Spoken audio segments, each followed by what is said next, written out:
Climate change represents one of the most critical challenges of our time, posing significant risks to the environment, human health, and economies worldwide. It is rapidly reshaping our reality and deeply disrupting our future. Driven primarily by human activities, particularly the burning of fossil fuels, deforestation, and industrial processes, climate change has far-reaching impacts that necessitate immediate and concerted efforts to alleviate its effects. India's vast and varied geography is vulnerable to climate change. More than 80% of India's population lives in districts that are at the risk of climate-induced disasters.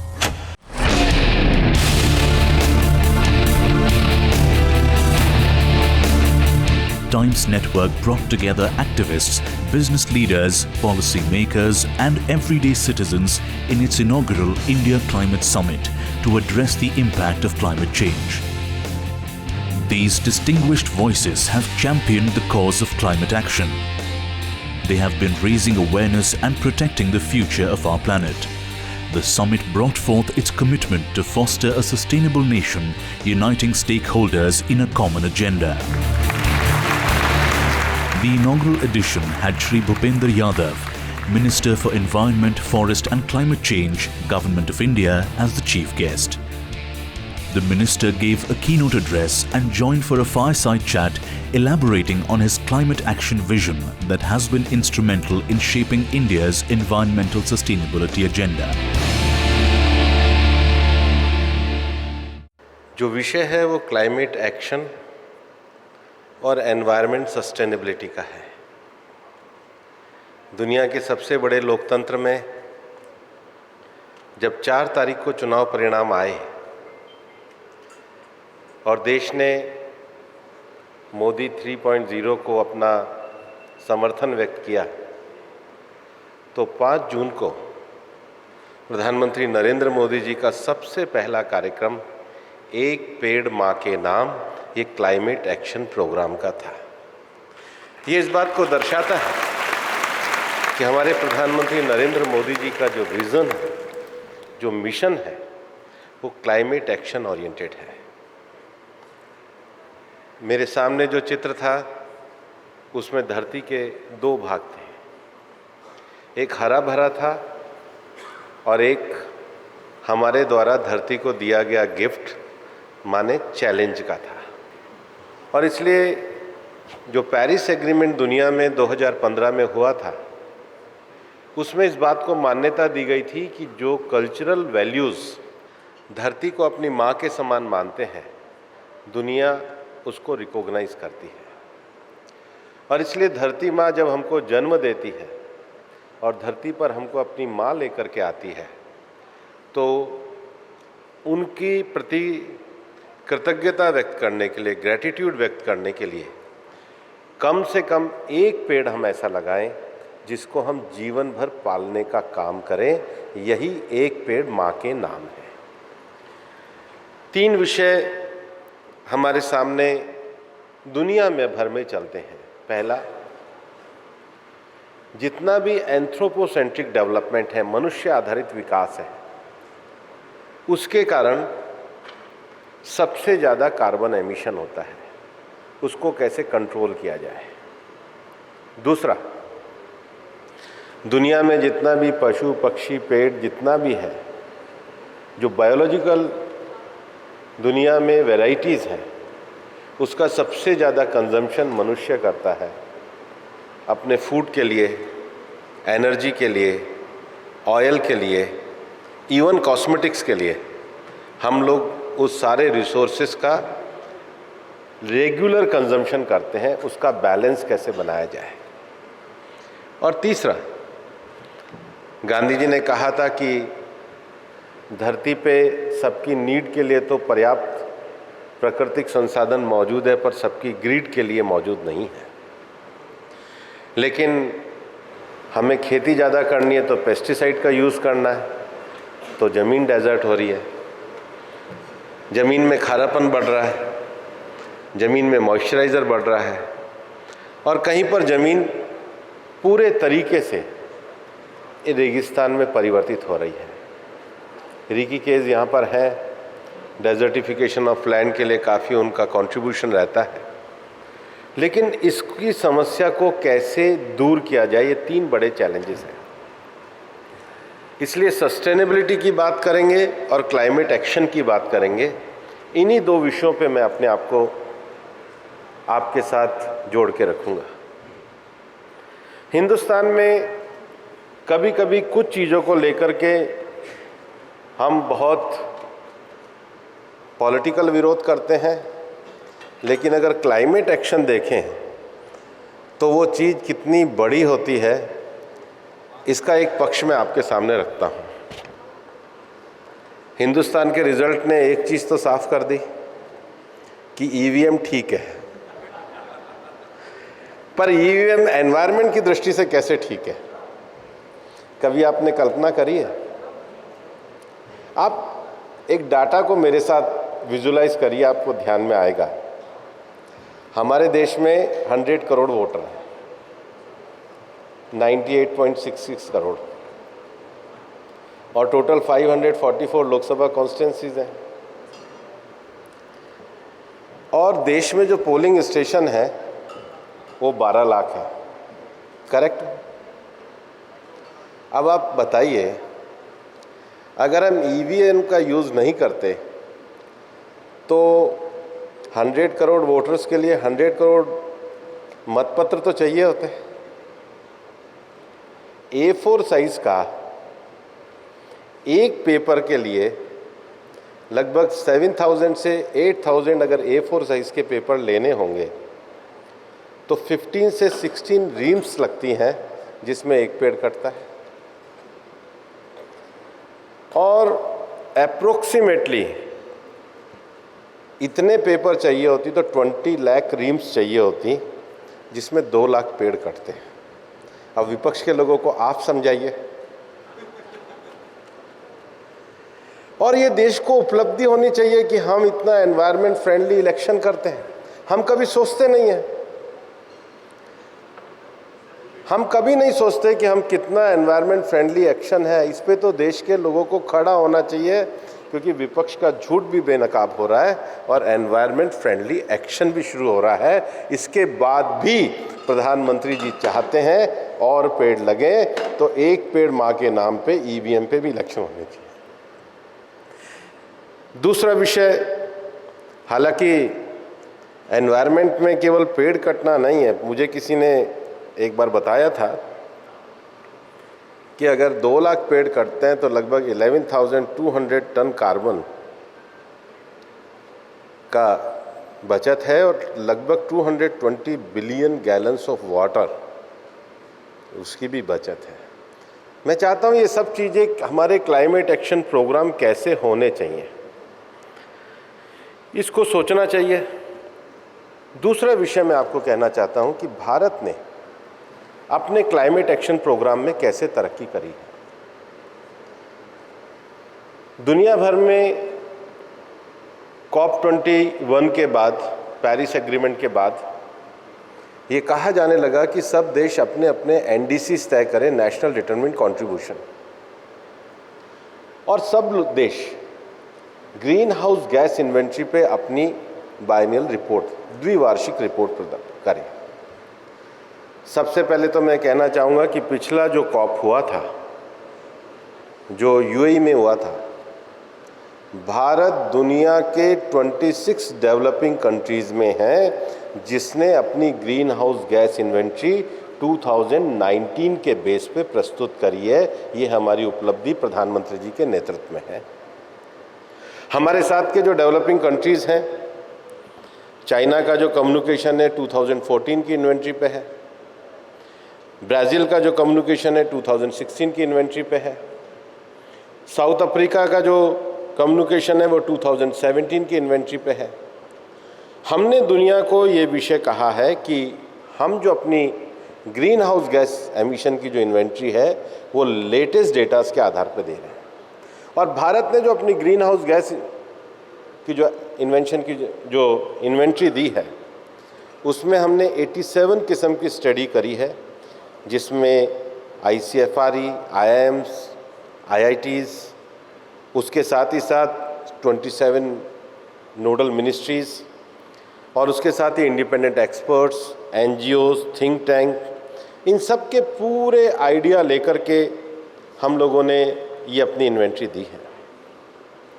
और मैं आपको ये कहना चाहूँगा कि भारत दुनिया की 18% 18% human population को रखता है।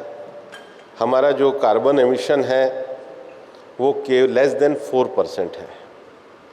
लेकिन जो सबसे इम्पोर्टेंट फीचर जो हमको जानना चाहिए पिछले 10 साल में प्रधानमंत्री नरेंद्र मोदी जी के नेतृत्व में, जो हमारा एनुअल ग्रोथ रेट है, जिसको हम CAGR cumulative annual growth rate कहेंगे, जो इकोनॉमिक ग्रोथ रेट है वो 7% है। और हमारा जो क्यूमुलेटिव एनुअल ग्रोथ रेट जो हमारा एमिशन का है वो 4% है। मतलब हमारा इकोनॉमिक ग्रोथ रेट ज़्यादा है। ये भारत के ग्रीन ग्रोथ की सबसे बड़ी कहानी है जिसको हमको समझना चाहिए।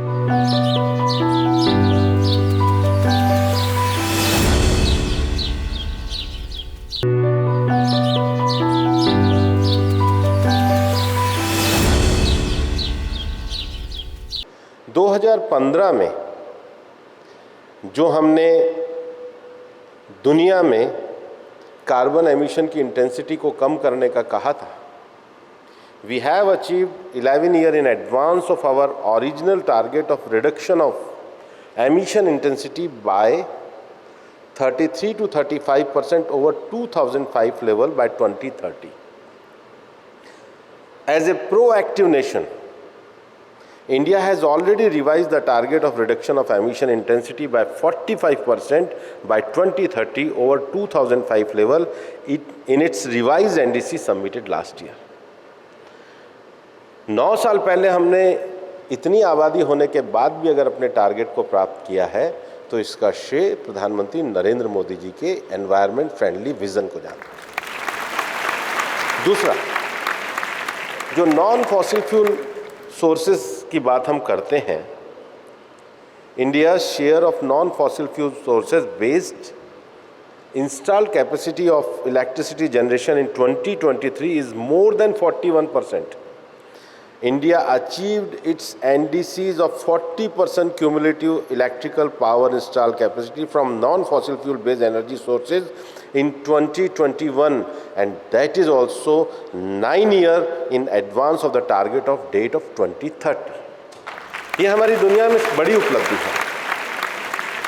और इसके साथ ही जो हमारा कार्बन सिंक बढ़ना चाहिए उसको भी हम आगे बढ़ाने की बात कर रहे हैं। हमारा जो एडेप्टेशन का कम्युनिकेशन है उसको भी हम आगे बढ़ाने की बात कर रहे हैं। और मैं यहाँ पर ये कहना चाहता हूँ कि जो हमारे देश के इथोस हैं, जो हमारे देश के वैल्यूज़ हैं, वो वैल्यूज़ जो हैं वो पूरी तरीके से नेचर ओरिएंटेड है। लेकिन दो विषय बहुत अलग अलग हैं हमारे देश में। एक विषय है कि जो हमारी फिलॉसफिकल वैल्यूज़ हैं उसको हमें टेक्निकल एडवांसमेंट के साथ जोड़ना चाहिए ताकि हमारी वैल्यूज़ और टेक्नोलॉजी अलग अलग ना हो। मान लो उपनिषद में विषय कहा जाता है, मैं बहुत नए एक अलग तरीके से विषय को आपके सामने रख रहा हूँ। मान लो एक उदाहरण के लिए मैं कह रहा हूँ कि उपनिषद का श्लोक आता है, ईशावास्यम इदम यत्किंच जगत्याम जगत तेन तक्तेन भुजिक्ता माँ गृध कस्य सुविधाधन, कि जो सब कुछ है ईश्वर का है, इसको त्याग पूर्वक भोगते हुए चलो। मतलब माइंडलेस कंजम्पशन की जगह माइंडफुल यूटिलाइजेशन हो। अब ये कैसे हो सकता है इस कलेक्टिव सोसाइटी में? हम सब बैठ कर के यहाँ क्लाइमेट चेंज की बात कर रहे हैं, लेकिन ये एसी से हो तो कार्बन एमिशन ही रहा है। तो इतना माइंडफुल यूटिलाइजेशन हो कि टेक्नोलॉजी भी ऐसी हो कि हम यहाँ से बाहर निकलें तो ये एसी और लाइट ऑटोमेटिक बंद हो जाए। हमें टेक्नोलॉजी को इस प्रकार से जोड़ना होगा कि टेक्नोलॉजी में उतना ही उपयोग करना है जितना हमें आवश्यक है। मैं कई बार जब मिशन लाइफ की बात चली और मैं कई ऑफिसेज में गया तो मैंने कहा कि क्या एडेप्टेशन प्रैक्टिस ऐसी नहीं हो सकती कि ऑफिस में सबका एक कॉमन लंच प्लेस हो, तो लंच के समय में बाकी सारे ऑफिस की लाइट बंद हो जाए, सब एक जगह आ जाए। उससे सोसाइटी का मेलजोल भी बढ़ेगा और सेविंग होएगा। ये जो मिशन लाइफ प्रधानमंत्री जी का जो पूरे दुनिया भर में उन्होंने एक मिशन दिया है, ये ठीक है कि मिटिगेशन मेजर्स हम गवर्नमेंट की पॉलिसीज़ के द्वारा करेंगे, adaptation practices as a society करेंगे, पर एज ए ह्यूमन बीइंग अपने पर्सनल बिहेवियर से हम कैसे एनवायरनमेंट फ्रेंडली लाइफस्टाइल जी सकते हैं। मैं कई बार ये कहता हूँ कि हमारे अंदर रिलीजियस सेंस होता है, हमारे अंदर सोशल सेंस होता है, हमारे अंदर सिविक सेंस होता है, लेकिन एनवायरमेंटल सेंस हमारे मन में कब आएगा? एनवायरमेंटल सेंस का अर्थ ये नहीं है कि हम एनवायरमेंट पे बहुत अच्छा भाषण दे सकते हैं। एनवायरमेंट सेंस का अर्थ ये है हम जहाँ जिस जगह पर खड़े हैं अपने व्यक्तिगत व्यवहार में वो कौन सी चीज़ें ला सकते हैं जो माइंडलेस यूटिलाइजेशन की जगह माइंडफुल कंजम्पशन की ओर ध्यान दें।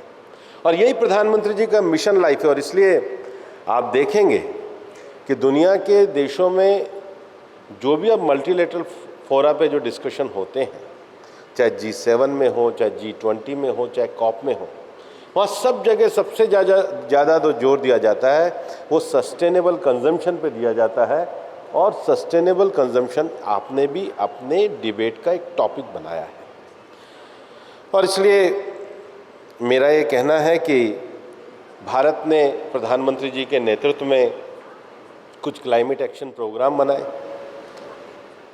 अंतर्राष्ट्रीय स्तर पर जो रिन्यूएबल एनर्जी है, भारत ने इंटरनेशनल सोलर अलायंस बनाया। आज उसका हेडक्वार्टर भी गुड़गांव में है।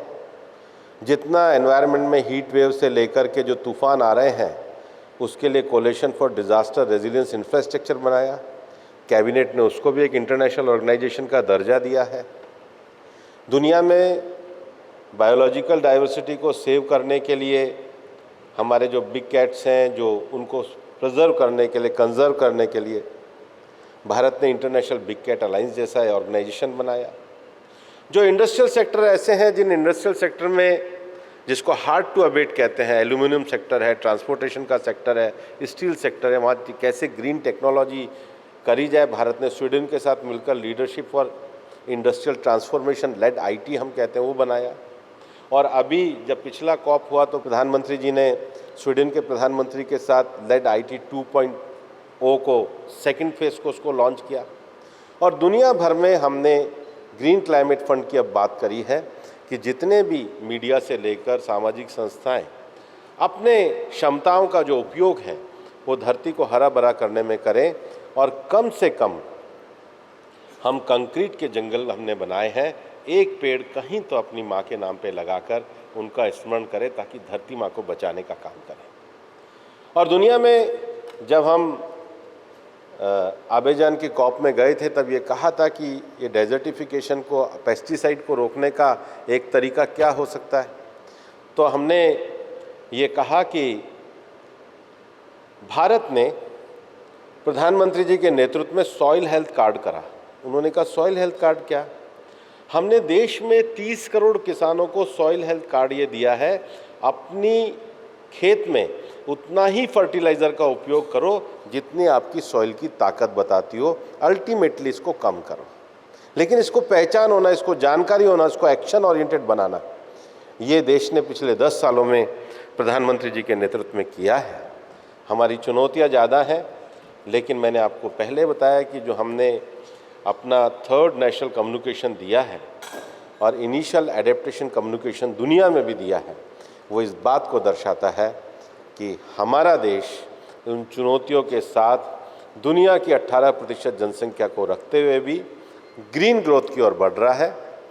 और ये ग्रीन ग्रोथ प्रधानमंत्री जी के मिशन लाइफ और एक पेड़ माँ के नाम जैसे इनिशिएटिव से आगे बढ़ रहा है। मैं फिर ये कहना चाहूँगा कि दुनिया में हमारे जो इथोस और वैल्यूज़ हैं उसको हमें मॉडर्न लाइफस्टाइल के साथ जोड़ना चाहिए। दुनिया 2 तरीके से चलती है। लास्ट बात मैं कहने जा रहा हूँ, एक वो लोग हैं जो कैटास्ट्रॉफिक हैं, कहेंगे सब कुछ खराब हो गया है, सब कुछ बर्बाद हो गया है। एक वो लोग हैं जिनको मैं नया नाम देता हूँ टेक्नो ऑप्टिमिस्ट है कि हम टेक्नोलॉजी से सब बदल देंगे। हमें इसके बीच का रास्ता निकालना होगा जहाँ पर रोने से भी काम नहीं चलेगा, टेक्नोलॉजी का भी सदुपयोग होगा और ये बीच का रास्ता मिशन लाइफ है जिस पे भारत दुनिया का नेतृत्व कर रहा है। आप सब इससे जुड़ें। बहुत बहुत धन्यवाद।